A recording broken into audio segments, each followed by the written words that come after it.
Hello and welcome to The Briefing, a weekly conversation with leaders and experts to explore the issues affecting our democracy today. I'm Michael Waldman, President and CEO of the Brennan Center for Justice. This past weekend marked a turning point for our country. We all have been part of it. The nation has been convulsed by the shooting on Saturday of Alex Preddy, following the shooting of Renee Good the week before by federal immigration forces.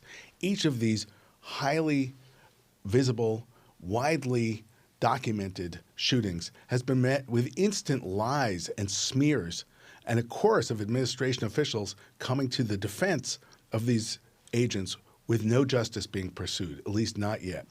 As the Wall Street Journal, hardly a liberal rag, editorialized, it is a, quote, moral and political debacle for the Trump presidency. Now, there's another outrageous official, not just saying he was a domestic terrorist, things like that. There's another outrageous statement by a cabinet official that I think has not gotten enough attention.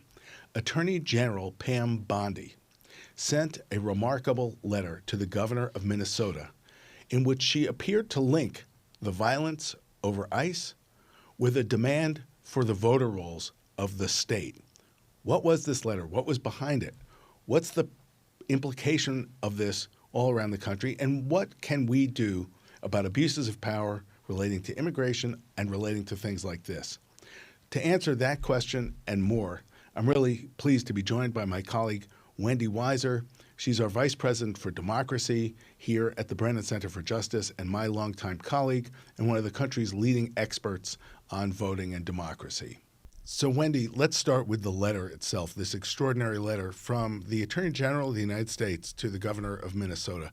What did it say? It's important for us to actually know what it actually said. So, in the immediate aftermath of the violent killing of Alex Preddy, at a time of grief and moral reckoning, the Attorney General sent a remarkable letter to Governor Tim Walz. He had just written and asked and reached out to the federal government asking them to stand down this violent escalation in the state of Minnesota. And instead of responding to that pain and to that request, the Attorney General demanded 3 concessions from the state of Minnesota, 3 concessions that had absolutely nothing to do with their stated justifications for sending ICE and Border Patrol there in the first place. She calls them the solutions to the problems that she outlines, none of which include the shooting of this civilian. And one of those was something that really caught our eye. It was a demand for the sensitive voter records of the voters of Minnesota. What does that have to do with immigration, with ICE, and with this killing? Yeah, absolutely nothing. I mean, that was really shocking that in response to this killing, the Attorney General asked for Minnesota to turn over all of the sensitive voter data that it maintains on the voter files. And this isn't the first time they asked for this, and this isn't the only place they asked for it from. And I'll talk a little bit more about that. But it's really important to pause for a moment and to say what a remarkable and shocking and callous response that is to the killing of a citizen of Minnesota, to say, well, maybe we can talk if you turn over your voter files. She says, I'm confident that these simple steps will help bring back law and order to Minneapolis. Now, she doesn't say explicitly, we will stop killing your civilians if you give us your voter records. But that sure is the implication, and that is how people in Minnesota have taken it. That is how public officials in Minnesota have taken it. Steve Simon, the Secretary of State of Minnesota, who's a very well-respected official, he said this was basically a demand for ransom. Is that a fair reading of this extraordinary letter? The letter, in context, clearly insinuates an exchange, and it feels extortionate, actually. It's important to know the federal government doesn't have the authority to require Minnesota to turn over any of the things that it's requesting or to do any of the things they're requesting. These are all things that Minnesota has power over. The voter rolls are maintained by the states and local officials across the country. Under federal law, only the states can regulate elections. Congress can pass laws overriding that. The president has no role in that, and they are not entitled to the voter rolls. In fact, they are protected by privacy laws under state law, and there are even federal privacy laws that impact what can be collected. The federal government has no authority to require Minnesota to turn over these voter rolls. Certainly not at gunpoint. I mean, this is part of something much bigger, we think. This really caught our eye because we've made the point that there is a broad effort by this administration to undermine the 2026 election. And a big part of that has been this massive effort to hoover up data and to get these voter files all across the country. Is that right? And what do they want these voter files to do? Why do they want this stuff? So they've been trying to get the voter files from all the states in the country. We've actually been tracking all of the requests. There's at least 44 letters that we have, and most of the states have refused to turn over all of the sensitive voter data. They are turning over the public voter files, but not because it is very sensitive private data that they are required to maintain private. And it is very dangerous to take all of this data about voters all across the country and centralize them in the federal government under the control of this administration and really of any administration for a couple of reasons. First, there is a real concern that this data can be used to manufacture evidence of or to manufacture claims of widespread voter fraud and to justify What do you know? We looked at it and there's so many illegal voters in there. Yeah, and then to use that to justify other further more serious incursions into elections. So that is a real concern, that disinformation campaign, and they've been at it for some time and they have not succeeded, but that's also because other people have controlled the data. So when they've said, hey, look at all that fraud there, the people, all the election officials across the country, bipartisan crew of public officials have said, no, there isn't. We've looked into this. We've studied it. We've investigated it. And that's not true. So they're trying to take control of the narrative. So they're trying to take control of the narrative. We assume they will say, look at this. Look how many illegal voters there are. Bringing it back to at least the atmospherics and the racial politics of what's going on in Minnesota. They will claim, what do you know? There are so many non-citizens on the rolls because we've checked this against our flawed database. And what do you know? It turns out to be right, even though we know that really is not the case. But also they're going to use this to pressure states to purge voters from the rolls. They've already begun to do that, and ultimately to try to undermine confidence in the elections so that it can be said, hey, we're not really sure of the results. We don't really know what happened in 2026 or beyond. Yeah. The states have received these kinds of requests, and a lot of them have said no, as they should. What has happened in the courts? What have we done? What's been the fight here? This has not been quite as high profile, but this is happening right now. So before I respond to that question, I just wanted to add two other things beyond what you said, the purges and the narrative. This is, I am fear, going to be used not only for further intrusions in the election, but for further deployments of ICE and CBP. So it is circular that they are going to use their discovery of non-citizens on the voter rolls to justify these kinds of what I believe are unlawful deployments in and around elections. And also having all of this sensitive private voter data centralized at the hands of people who are using it for political or partisan objectives could be very dangerous. This is information about your social security number in some states, your driver's license number, your voter history, your address history. Not only does that put your identity at risk, but it can make it easier to target people that you don't like and that are political opponents. And so those are a bunch of risks that this presents. And so it's really important that in most states, the election officials, as in Minnesota, and the governor and the secretary of state of Minnesota have refused this request. How many states have gotten these requests? How many have said no? How many have said yes? So the administration claims to have asked all states. We have been able to verify 44 states have received these requests. The administration in most have said no, though There are a few that now are starting to turn it over under pressure from the administration. We believe that 11 at this point have turned over this unredacted voter information.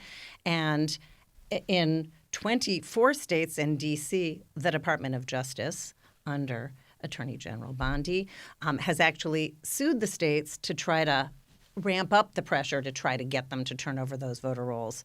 We've already had 2 court decisions, only 2 so far, and both of them have affirmed what I started by saying: the federal government is not entitled to this information. And in one, they actually said that their justification is pretextual, and they're not going to countenance this kind of false pretenses. So at one level, this letter was an insulting non sequitur. It was a linking together of this conflagration over immigration policy with this demand for voter rolls.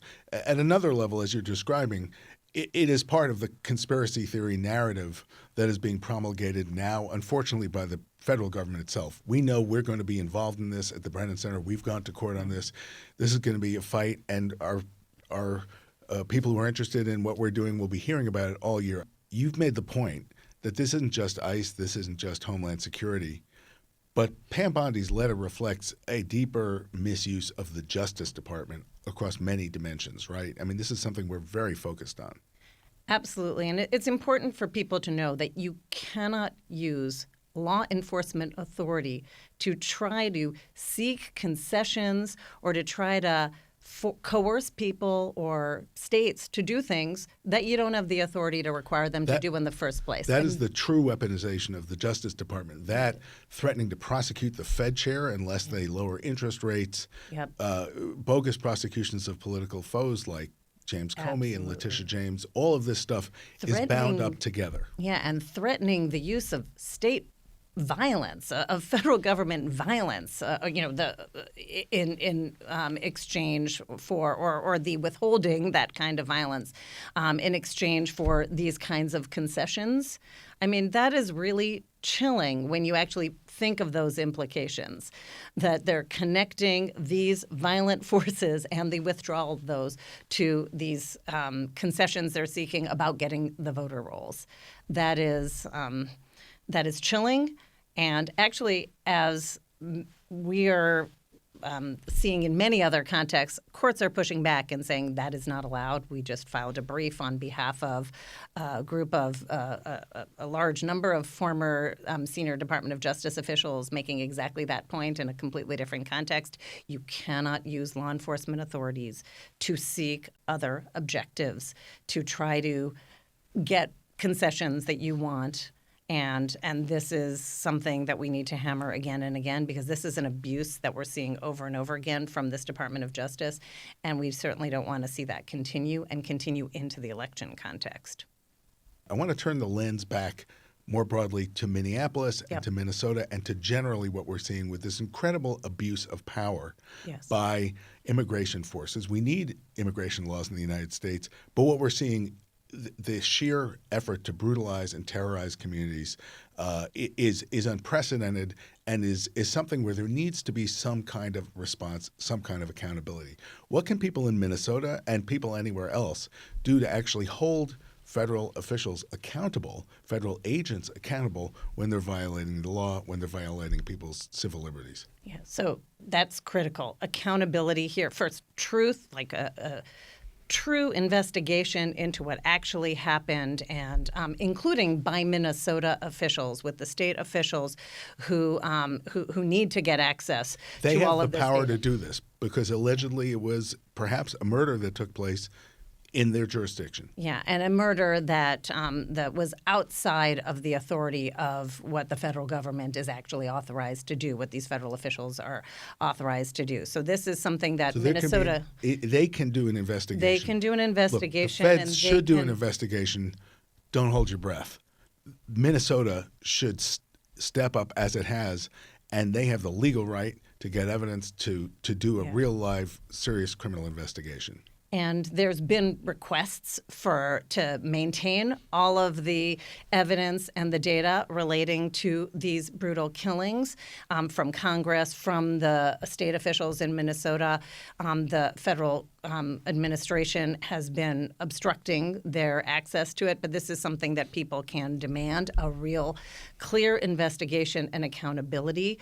And I have no doubt that the Minnesota officials are united and they're going to continue to pursue this as far as they can go in court.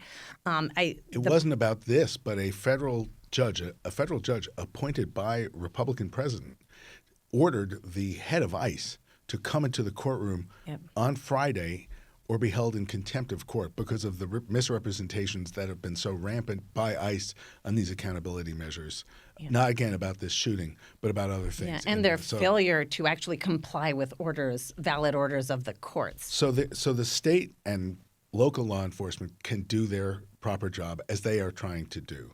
What about citizens? What about families of people who've been victimized or other people? What can they do? What kind of lawsuits can they bring? What kind of actions can they take?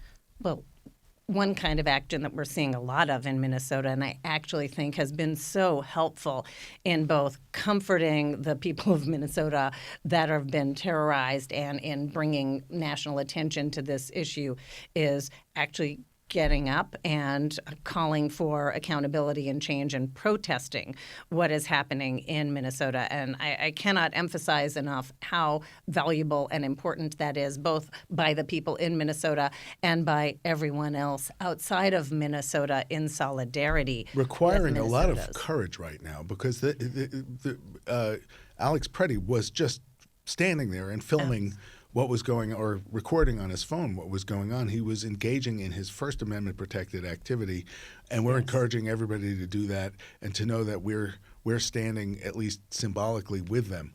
People can sue the federal government if their rights have been violated under a fairly storied law called Section 1983. It was not passed in 1983. It actually comes after the Civil War era, where a federal government official violates your civil rights, you can actually sue them.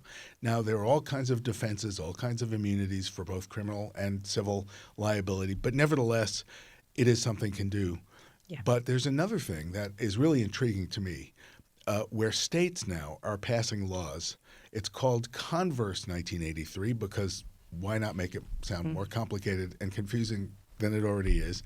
And what it would enable you to do is to bring a lawsuit under state law for violation of your federal constitutional rights. And that's actually pretty important, because it takes a lot of this out of the clutches, in effect, of the federal government. This has been done in California and a number of other states. Governor Kathy Hochul, in her State of the State, recently proposed this in New York and got a lot of praise for it. And it's actually, to me, a sign of how mainstream this has become. I think there's a decent chance the legislature in New York will pass it.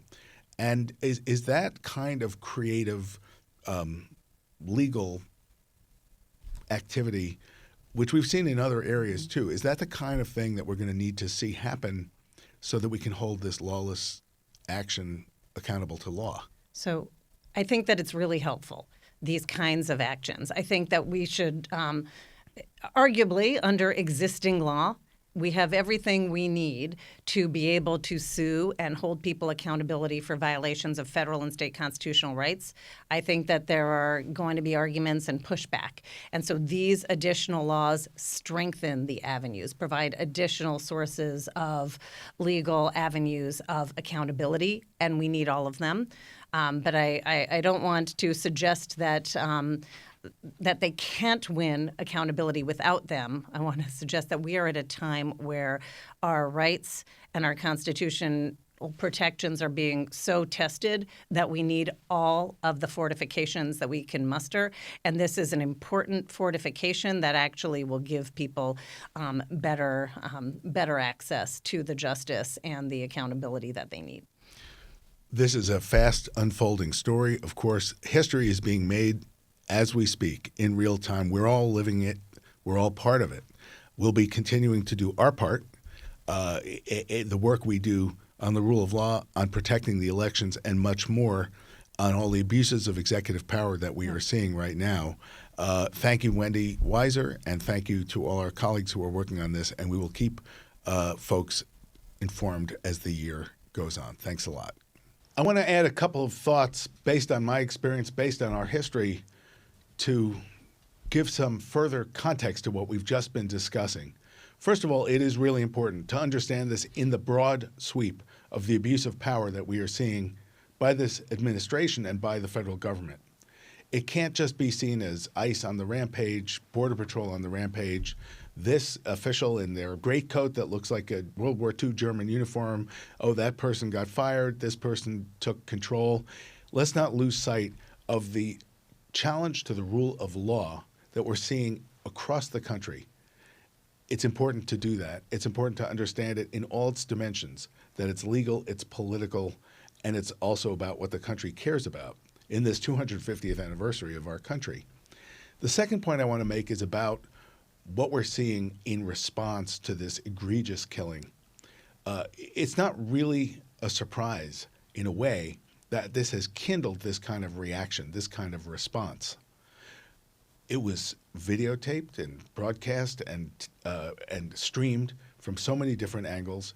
It was an ugly and brutal and outrageous thing that we saw.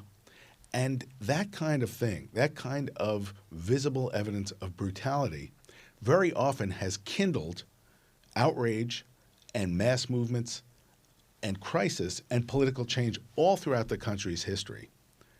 Think about it in the context of the American Revolution. The Boston Massacre, which was the subject of so much media coverage of its time, wood cuttings, but also pamphlets and newspapers and much else, similarly was government agents, government forces shooting people and seeing a massive response. And it is worth noting those people went on trial. The British government, King George's government, was willing to have its own people put on trial. John Adams was their lawyer, as is widely remembered. But that was something where that massacre kindled the passions that led to the American Revolution. We, of course, saw this during the Civil Rights era, where everybody knew in that movement that the courageous people who nonviolently put their bodies on the line, facing, again, abusive police power, could touch the conscience of the country. And that's what happened in a place like Selma, where the filmed, in that case, and then televised footage of the attack on the marchers on the Edmund Pettus Bridge in March of 1965 immediately kindled a wildfire of public reaction, just like we're seeing right now, that led very quickly from the attack on John Lewis and the others to the introduction and enactment of the Voting Rights Act of 1965, ironically now facing such damage from the Supreme Court. We saw it, of course, in 2020 in Minnesota with the footage of George Floyd being murdered by a police officer in such an agonizing way. And that wasn't the first time people had seen evidence of police misconduct, but somehow, because of the nature of it, because of its visibility, because of the moral story that it told, it also set off a nationwide movement, a nationwide reckoning. Here, too, we're seeing the same thing. We don't know how it's going to play out. We don't know whether this will cause the administration to pull back in any way. We do know that it is invigorating and empowering millions of people across the country, people of conscience, people from all across the political spectrum who are outraged, as they should be. Let's understand the meaning of this moment. Let's not let up. Let's not let up from the facts, but let's also go deeper. And let's make sure that the rule of law is what matters. You know, again, as we always note, this is the 250th anniversary of our country. And it was 250 years ago this month that Tom Paine wrote Common Sense. And in that pamphlet, which helped lead us to independence, he said, really, really proudly, in America, the law is king. In Minneapolis and in the United States in 2026, we're finding out if that's still true. And it's up to all of us to make sure that it is still true. Thank you for watching. If you found this useful, please tell your friends. Please subscribe on the platforms that you get podcasts, and we'll talk to you soon.